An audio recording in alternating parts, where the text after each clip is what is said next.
Chances are, since you're watching this, that you know who James Rolfe's angry video game nerd is. Ever since this foul-mouthed game fanatic with an obsession for torturing himself by playing shitty games hit YouTube, his popularity pretty much exploded, and has shown no signs of slowing down, to the point that a game based on the nerd has for a very long time not only been a possibility, but pretty much inevitable. Now, finally, as of the 20th of September, that game, developed by independent game studio Freak Zone Games, is here. So, is it any good? Well, for AVGN fans, fuck, yeah. AVGN Adventures, appropriately enough given the nerd's preference for NES games, takes the shape of an old-school style, side-scrolling action platformer, very much like the classic Mega Man games, with a smattering of influences from other games such as Castlevania and Contra. Like the classic Mega Man games, you have a selection of stages to choose from, 8 in this case, and you can choose to play in whichever order you like, except for the final level which you unlock at the end to make 9 stages. Once you're actually in a stage, the aim is actually pretty simple. Just as with any Mega Man inspired platformer, you have to work your way from the start of the stage to the end, leaping from platform to platform whilst avoiding deadly obstacles, pitfalls, and shooting the living crap out of anything that moves with the nerd's NES Zapper, and picking up various power-ups and extra lives to help you out along the way until you reach the stage boss. Whilst the aim for each stage might be simple, actually accomplishing this aim is far from it. As you might well have heard, this game is hard. Although it does go fairly easy on you in the first stage, Assholevania, from the second stage onward it just brutalises you at every possible opportunity, through a combination of devilish platforming design and packing the stages full of all sorts of things that can deplete your health bar in minutes to seconds, or just kill you outright. Enemies you'll face include, but are not limited to, Rob the Robot clones, little flying things, most of which tend to shit on you, ghosts, obstacles include spikes that stick out of the ground, lava, flamethrowers and all sorts of other things, and most deadly of all are the skull blocks and lasers that cause insta-death the moment you touch them. Every stage is designed to push you to the limits, and although the game is fast-paced, you can't just rush and blast your way through to the end because of some wonderfully brutal stage design that means you have to dodge all of these enemies and insta-kill hazards while also pulling off some pretty challenging platforming. Precision and patience is the key to success in AVGN Adventures, as you'll often need to be able to time your moves very carefully, and the game demands a high level of precision, as well as quick reflexes to go along with that precision, since more than once you're going to have to avoid things like, say, insta-kill lasers placed between you and a platform 1 block in size that suddenly turns out to have spikes in it, forcing you to quickly jump to the next one. A particular favourite of mine is in the Haunted House stage, where you have to jump skull blocks that appear just barely in front of you, whilst the floor happens to be collapsing beneath you. It's seriously intense stuff, and I enjoyed every single minute of it. Games like this, that deliberately set out to be extremely challenging, walk a very thin line, like a micron across, between being legitimately challenging and just taking the piss. And through some very careful design, I think that Freak Zone Games have actually made a legitimate challenge. Although you'll die a lot, and I really do mean a lot, there's even an achievement for dying 1,000 times, it never really feels unfair. If a particular section kept killing me again and again, I never found myself thinking, well, that's just fucking impossible. I could see that it could be done. I just had to stick with it. And when I finally did get past such a section, the feeling of satisfaction was almost palatable. The game is challenging, but fair. You may die about 20 times in a stage, but if you stick at it, you will get better. In fact, I'd say that's pretty much AVGN Adventures' angle, if you will. You derive a lot of enjoyment from the fact that this is not a game that you play for 4 hours and you've nailed it. This is a game that you'll play for 4 hours and you get better at it, and you'll find yourself coming back again and again to try and master it. It helps that Freak Zone Games have given you the tools that you need to do the job. For starters, the controls are very finely tuned, so they provide you with exactly the kind of precise control you need to pull off the kind of stuff that is demanded of you. So if you miss a precision jump, you can't blame the controls. Well, you can, but you'll be bullshitting yourself. They also chose, quite wisely I think, to place lots of checkpoints at regular intervals throughout the stages, so once you get through a particularly tough section, you won't usually be forced to do it again if you die straight afterwards. Unless of course you run out of lives, in which case you're going back to the start. This might also be a good time to mention that there are difficulty levels. You aren't just forced into hard and told to deal with it. If you're not really looking for a challenge, then easy has you covered.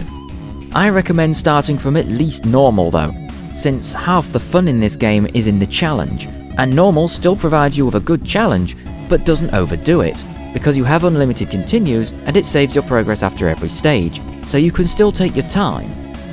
It's also really good practice for old school, which is much the same as normal, except with less lives and only 5 continues and no saves, which provides much more of a challenge. And if that's not enough for you, there are several more difficulty levels above that to be unlocked. Now, this is an AVGN game, and so AVGN fans will be pleased to see that as well as being a fantastic game, it also takes full advantage of its license. The game is packed almost to breaking point with all sorts of references and jokes relating to the series that nerd fans will appreciate and get a kick out of. You even get treated to the nerd making over-the-top statements about how much he hates the game every time you die, though to be honest this doesn't always work, but it's nice to see them in there. And then there's not to mention the hidden extra goodies to find in the form of cameos and hidden shit pickles, and of course extra playable characters that you can find along the way. Mike, Guitar Guy, and Bullshit Man, each of whom have their own attributes and attacks.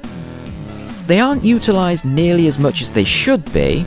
You can get along without them just fine, though they are fun to use and they can sometimes make things a little bit easier, so they are worth finding beyond just getting the achievement. One of the things that it occurred to me to ask whilst writing this up was, is this game going to appeal to non-nerd fans? Unfortunately, I don't really think so. Half of the enjoyment you'll get from this game is in the jokes and references to the series, but if you're not into the nerd, then you're not really going to get it. And worse still, if you're just not into the kind of humour that AVGN indulges in, then you're going to utterly despise the game, because the game not only indulges in it, it revels in it. There's not really much that could be done about that. It was made for AVGN fans after all. Just be warned that if you don't like the nerd, you really won't enjoy the game that's underneath the humour. Basically, although I'm not saying that this is going to win Game of the Year, it's a pretty great game. But that's not to say that I don't have criticism for it. For starters, there aren't that many stages. Including the last stage, you only have 9 to choose from, and once you've played through them a bit, you'll realise that they aren't really all that large. Personally, I don't see this as too big a problem, since the stages take a while to get through anyway because they're quite challenging. But on the other hand, I wouldn't blame people for saying that there just aren't enough stages, because 9 isn't really all that much, and even I found myself wishing that there was more. I'm definitely not a big fan of the bosses, largely because compared to the stages that you beat to get to them, they're really not that impressive. Whilst the stages themselves are creatively designed, requiring real skill and practice to get through, the bosses are just kinda shit in comparison. Aside from the last one, who I won't spoil for you, all you really have to do is memorise the pattern, dodge them, shoot them, with the only variation being for them to repeat that one pattern a little bit faster. I know a lot of bosses back in the NES days, which this game is trying to emulate, tended to be very simple. And don't get me wrong, they're still hard, beating them is still satisfying, but with the way that the stages you beat to get to them did their absolute best to push you, the fact that all but one of the bosses just boils down to memorising a simple pattern struck me as somewhat anticlimactic. The only other complaint I can think of is directed at the PC version's controls. If you want to play this with a keyboard, you're pretty fucked. It's compatible, you can do it, but the game clearly isn't designed with keyboard controls in mind, and trying to get through the game with one just feels awkward. The precision that you get from a gamepad just isn't there, and a lack of precision in this game is pretty fatal. They are adding keyboard mapping soon, which should hopefully make things a bit easier. In fact, they may have done it by the time I upload this, but I really do recommend a gamepad. Now, as usual, last but not least is the presentation. The graphics in AVGN Adventures are really good. In keeping with the game's old school leanings, they're presented in a style of an 8-bit action game of the sort you'd expect from an NES or a Master System title, with everything rendered in a pixelated 8-bit style, complete with simple animation cycles. But it also feels like it has a modern twist thanks to a wide variety of colours and some modern effects that an 8-bit console just couldn't even dream of pulling off. The music is also great. The moment you land in the tutorial stage, the music hits you and you just instantly think, well, fuck me, this is awesome. Presented in a similar old-school throwback style, it's fast-paced, able to keep the adrenaline going as you push on through a stage, and it just fits the bill perfectly. And the game's rendition of the AVGN theme just never gets old. So there you have AVGN Adventures.